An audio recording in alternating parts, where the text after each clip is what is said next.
Assalamualaikum warahmatullahi wabarakatuh. Alhamdulillah, Rabbi shrah li sadri wa yassir li amri wa hlul 'uqdatam min lisani yafqahu qawli. Kelas 10 yang Ustaz banggakan. Alhamdulillah, pada pagi hari ini kita melanjutkan kembali aktivitas belajar kita.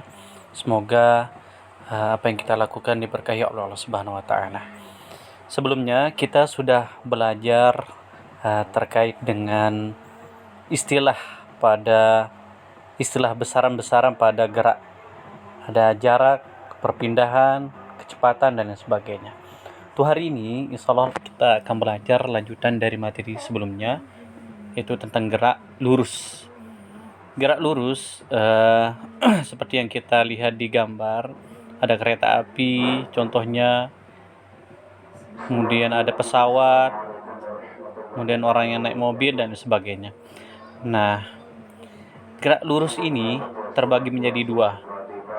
Yang pertama yaitu gerak lurus beraturan atau disingkat dengan GLB, gerak lurus beraturan atau GLB.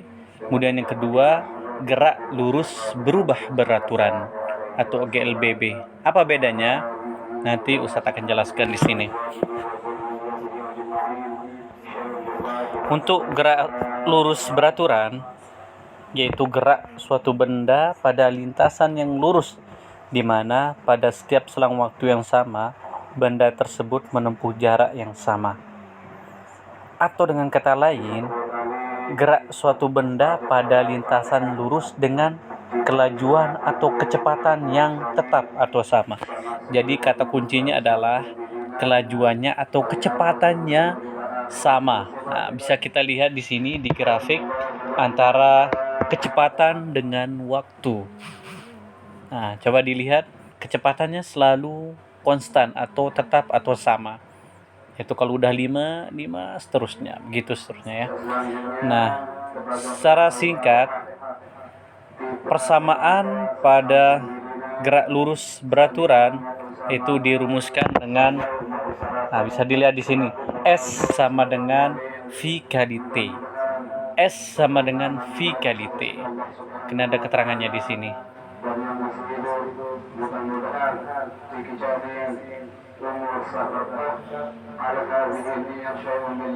Di mana S adalah jarak atau perpindahan, satuannya meter. V adalah kecepatan, satuannya meter per sekon. T adalah waktu, satuannya sekon. Sekali lagi, S adalah jarak, V adalah kecepatan, T adalah waktu.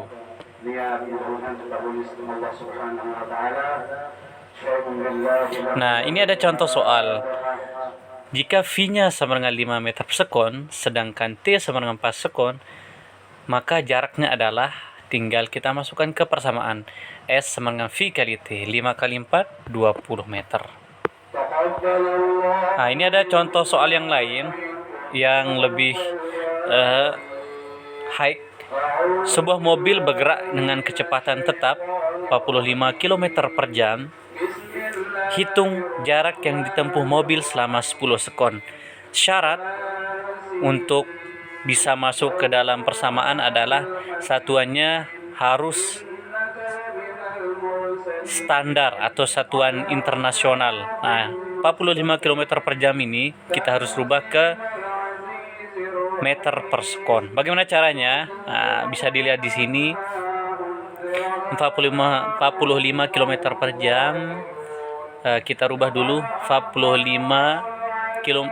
kilometer kan 1000 meter ya. Nah, kita tinggal kali aja. 45 kali 1000 jadinya 45.000 meter per 1 jam. Per 1 jam artinya ini ya. 1 jam itu 3.600 sekon. Nah, sehingga 45.000 meter dibagi 3.600, hasilnya 12,5. Sehingga bisa kita masukkan ke persamaan. Itu ya, contoh dari GLB. Kita lanjut ke GLBB. Nah, ini lebih jelasnya untuk GLBB. Apa artinya GLBB? Gerak yang kecepatannya selalu berubah-ubah, tapi beraturan cara berubah-ubahnya. Nah, contohnya adalah orang yang naik sepeda ini menuruni gunung atau bukit, kemudian kelereng jatuh dari bidang miring. Nah, itu contoh-contohnya dan lain sebagainya. Nah, untuk persamaannya, nah ini persamaan pertama.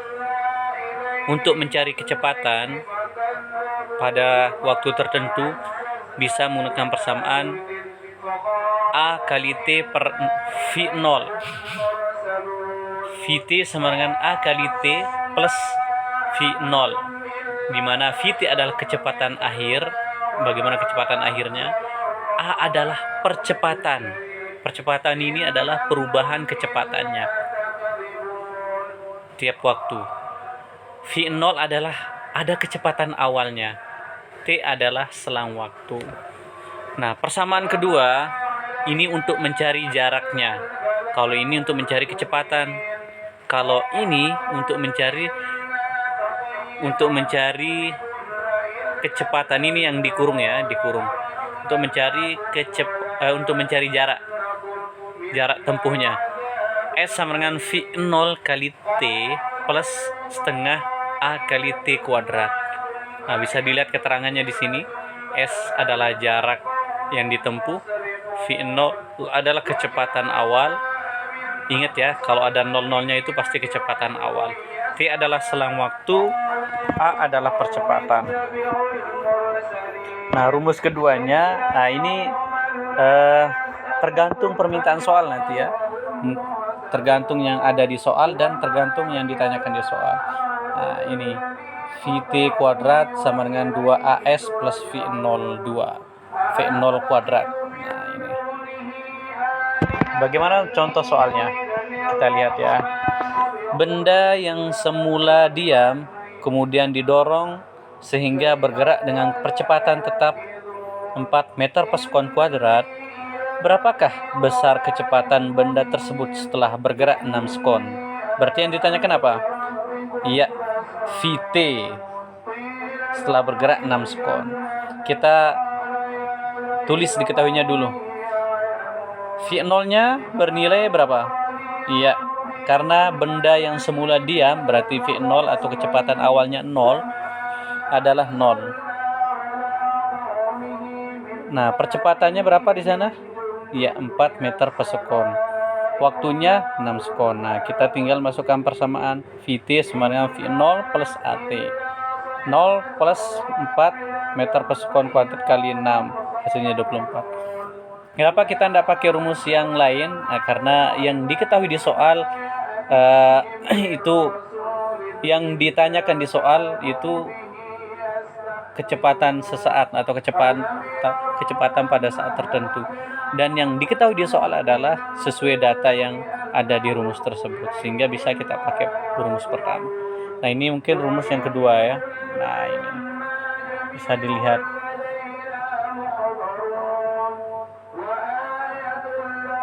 Oh, ini 2 kali pengerjaan ya. Kita cari percepatannya dulu, baru kita cari jaraknya. Mobil yang semula bergerak lurus dengan kecepatan 6 meter per sekon berubah menjadi 12 meter per sekon dalam waktu 6 sekon. Bila mobil itu mengalami percepatan tetap, berapakah jarak yang ditempuh dalam selang waktu 5 sekon itu? Nah, jaraknya yang ditanyakan ya.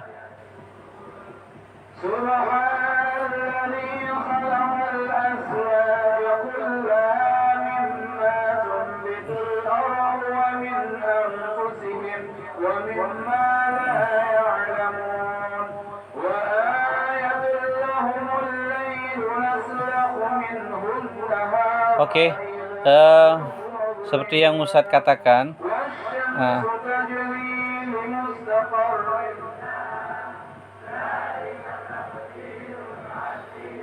pertama kita tulis diketahuinya dulu V0 kali 6 meter per sekon, Vt 12 ya, V0-nya yang pertama ya, kecepatan awal.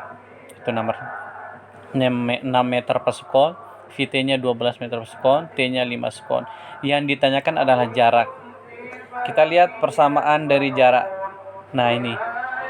Jarak rumusnya V0 kali T. Nah, sudah ada ya V0 sama T-nya.